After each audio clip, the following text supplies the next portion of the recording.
Hello sir. Hello అండి. So sir చాలా మందికి అది మిత్తా ఫ్యాక్టా నాకు తెలీదు. బ్రెయిన్‌లో వాటర్ ఉంటే నోస్‌లో నుంచి లీక్ అవుతుంది అనేది అంటా ఉంటారు. అది మిత్తా ఫ్యాక్టా?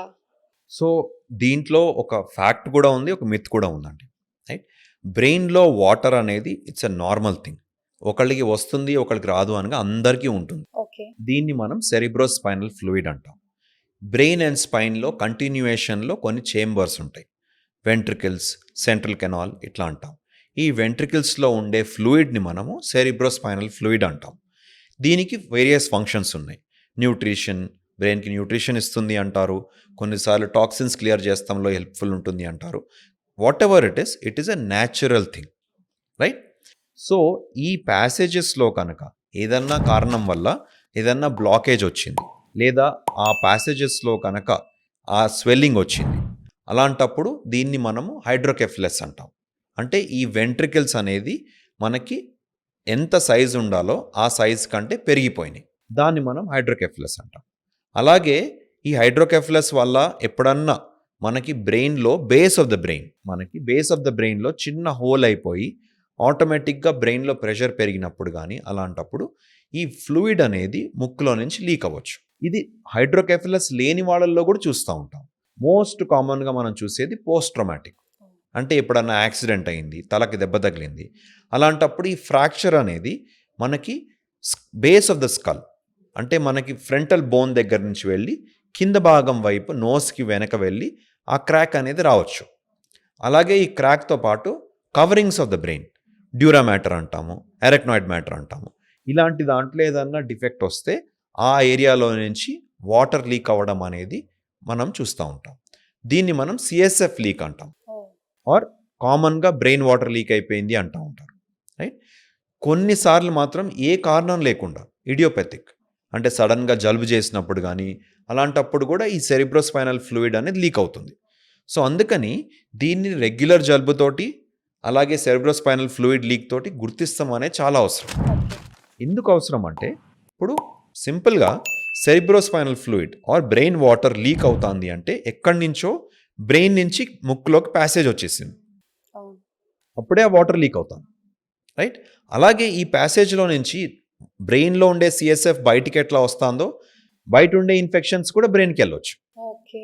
రైట్. ఎనీ ప్యాసేజ్ మనం ఒక యాహ్! రోడ్ వేసినప్పుడు అది టూ వే. యాహ్! యాహ్! ఇటు ఏ నుంచి బికి వెళ్ళొచ్చు, బి నుంచి ఏకి ఏకి రావచ్చు. రావచ్చు. యాహ్! యాహ్! సో, అట్లాగే ఈ స్పైనల్ ఫ్లూయిడ్ అనేది మనకి బ్రెయిన్‌లో నుంచి లీక్ అవుతుందంటే కింద నుంచి ఇన్ఫెక్షన్స్ వెళ్ళే ఛాన్స్ ఉంటుంది. ఓకే. సో, బ్రెయిన్ ఇన్ఫెక్ట్ అయ్యే ఛాన్స్ ఆర్ మెనింజైటిస్ వచ్చే ఛాన్స్ సిఎస్ఎఫ్ లీక్ ఉన్న వాళ్ళల్లో ఎక్కువ ఉంటుంది. అందుకని దీన్ని నెగ్లెక్ట్ చేస్తాం అనేది చాలా డేంజరస్. రైట్. సో, దీనికి సింపుల్ ట్రీట్మెంట్. ఎప్పుడన్నా ట్రామా అయింది, ఏదైనా తలకి దెబ్బ తగిలింది, లేదా ఏదైనా సడన్‌గా ఎక్కువ జలుబు చేసినప్పుడు ఇట్లాంటి ఫ్లూయిడ్ లీక్ అయిపోతుంది. మీరు ఇది సెరిబ్రోస్పైనల్ ఫ్లూయిడ్ అని గుర్తించారు. గుర్తిస్తాం కూడా చాలా ఈజీ. జలుబు అంటే కొంచెం కలర్ డిఫరెంట్ ఉంటుంది. సెరిబ్రోస్పైనల్ ఫ్లూయిడ్ అనేది చాలా క్లియర్ వాటర్ లాగా ఉంటుంది. జలుబు అనేది మనం కొంచెం నోస్‌లోకి వెనకకి తీసేసుకుంటే, ఊపిరి వెనక్కి తీసుకుంటే జలుబు అనేది వెనక్కి వెళ్ళిపోతుంది. రైట్. మ్యూకస్ అనేది. రైట్. బట్ ఈ సెరిబ్రోస్పైనల్ ఫ్లూయిడ్ అనేది వెనక్కి వెళ్ళదు. అలాగే వాటర్ అనేది మనకి క్లియర్‌గా టప్ టప్ టప్ అని ముందుకు బెండ్ అయినప్పుడు ఎక్కువ కారుతుంది సెరిబ్రోస్పైనల్ ఫ్లూయిడ్ అనేది, బ్రెయిన్ వాటర్ అనేది. సో, ఇలా సింపుల్‌గా డిఫరెన్షియేట్ చేసుకోవాలి. డిఫరెన్షియేట్ చేసుకున్నాక సెరిబ్రోస్పైనల్ ఫ్లూయిడ్ అంటే తప్పకుండా ప్రొఫెషనల్ హెల్ప్ అనేది చాలా అవసరం. ఓకే. రైట్. ఎందుకంటే ప్రొఫెషనల్ హెల్ప్ మనకి నేను చెప్పినట్టు ఈ మెనింజైటిస్ రాకుండా మనకు చాలా అవసరం. Maximum 90% of the patients again ఆటోమేటిక్‌గా హీల్ అయిపోతాయి. రైట్. బ్రెయిన్‌కి మళ్ళా కవరింగ్ అనేది మళ్ళీ ఫార్మ్ అయిపోతే, హీల్ అయిపోతే ఈ సెరిబ్రోస్పైనల్ ఫ్లూయిడ్ లీక్ అనేది ఆటోమేటిక్‌గా ఆగిపోతుంది. 1 వీక్‌కి కూడా ఆగకపోతే అప్పుడు మనం ఐదర్ మెడికేషన్ ఆర్ సర్జికల్లీ దీన్ని కరెక్ట్ చేస్తాం. ఓకే. మెడికేషన్‌లో ఏం చేస్తాము అంటే బ్రెయిన్‌లో ప్రెషర్‌ని తగ్గించే మెడికేషన్స్ యూజ్ చేస్తాం. సో, ఆటోమేటిక్‌లీ హీలింగ్‌ని ప్రమోట్ చేస్తుంది. ప్రెషర్ తగ్గింది అంటే హీల్ అయిపోవచ్చు. కొన్నిసార్లు మాత్రం సర్జికల్ కరెక్షన్ అవసరం పడుతుంది. సర్జికల్ కరెక్షన్ కూడా మనం 2 రకాలుగా చేస్తాం. మోస్ట్ కామన్‌లీ ఈ మధ్య కాలంలో చేసేది నోస్‌లో నుంచి ఎండోస్కోప్ పాస్ చేసి, జస్ట్ ఎండోస్కోప్ తోటి బ్రెయిన్ కింద కొంచెం ఫ్యాట్ లేయర్ లేదా కొన్ని ఆర్టిఫిషియల్ డ్యూరాజెన్ అంటాము, ఇట్లాంటి మెటీరియల్ యూజ్ చేసుకొని, ఆర్టిఫిషియల్ మెంబ్రెయిన్స్ యూజ్ చేసుకొని ఈ డిఫెక్ట్‌ని క్లోజ్ చేసేస్తాం. ఓకే. మోస్ట్ ఆఫ్ ద పేషెంట్స్‌లో సర్జరీస్ అవసరమైన వాళ్ళల్లో కూడా ఈ ఎండోస్కోపిక్‌గానే ట్రీట్ చేసేస్తున్నాం. ఈ పేషెంట్స్ని. సో సార్ చెప్పండి, బ్రెయిన్ ఎక్సర్సైజ్ అండ్ బ్రెయిన్‌కి ఎట్లాంటి ఫుడ్స్ తీసుకుంటే బ్రెయిన్ హెల్తీగా ఉంటది? సో బ్రెయిన్ ఎక్సర్సైజ్ అనేది వెరీ సింపుల్ అండి. మనం అనుకున్నంత డిఫికల్ట్ కాదు. Okay. Number 1 is relaxation. I would call it relaxation also is a kind of exercise to the brain, right? బ్రెయిన్కి రిలాక్సేషన్ను మనకి పని చేస్తూ ఉంటే అలిసిపోతుంది ఎవరి బ్రెయిన్ అయినా కానీ. So relaxation techniques is most important. Simple relaxation technique easiest is you have to mingle with friends and family, right? Sharing that laugh with friends and family is the best stress buster, okay. Right? Second thing is meditation. Any exercise or మెడిటేషన్లో కూడా చాలా రకాలు ఉంటుంది. కొంతమంది they will be spiritually incline towards meditation, అంటే పూజ చేసుకుంటారు. అది కూడా బ్రెయిన్కి ఒక ఎక్సర్సైజ్ అన్నట్టే. కొంతమంది ఏమీ ఆలోచించకుండా ఒకటే పని మీద ఫోకస్ చేస్తాను ట్రై చేస్తారు. దీన్ని మనం మైండ్ఫుల్నెస్ టెక్నిక్ అంటాం.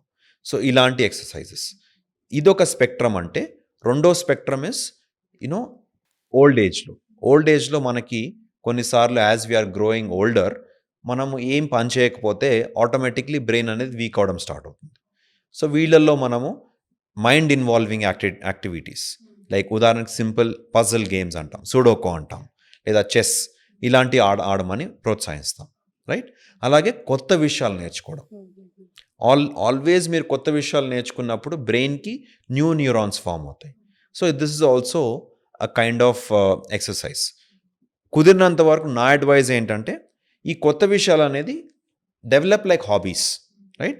Which is making you forget your tensions at work, tensions at home, and then you are involving in something. ఏదన్నా మీరు హ్యాపీగా ఇన్వాల్వ్ అయ్యేది ట్రై చేస్తే ఆటోమేటిక్గా కొత్తది నేర్చుకుంటున్నారు, అలాగే బ్రెయిన్ రిలాక్స్ కూడా అవుతుంది. ఏదైనా ఒక యాక్టివిటీ ఉదాహరణకి ఏదైనా మ్యూజిక్ ఇన్స్ట్రుమెంట్ ప్లే చేస్తాము, లేదా కొత్త లాంగ్వేజ్ నేర్చుకోవడము, ఇలాంటివి చేస్తూ ఉంటే ఆటోమేటిక్లీ బ్రెయిన్ అనేది యాక్టివ్గా ఉంటుంది.